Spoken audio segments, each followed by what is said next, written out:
আসসালামু আলাইকুম বন্ধুরা। প্রত্যেকটি দেশ ট্যুর শেষে যে টাকাগুলো থাকে ওগুলো আমি রেখে দেওয়ার চেষ্টা করি স্মৃতি হিসাবে।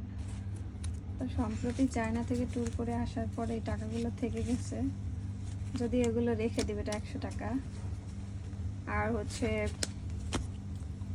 এগুলো আমার স্মৃতি হিসাবে রেখে দেয় ভিডিও মেক করে।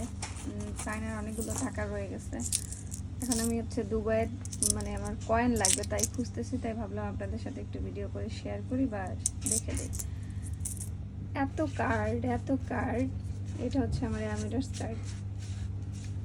কিন্তু এত কার্ড দেখা মানে যে অনেক টাকা পয়সা আছে তা কিন্তু না, আবার এটা মনে করেন না আপনারা।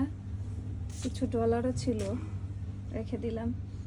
শুধু এখানে কার্ডের মধ্যে টাকা আছে, যেটা দুবাইয়ের কার্ড আছে সেটা, আর টাকা আছে আপনার একটা ক্রেডিট কার্ডে। স্মৃতির পাতায় থেকে যাক সবকিছু। আপনাদের কেমন লাগলো কমেন্ট করে জানাবেন। ধন্যবাদ।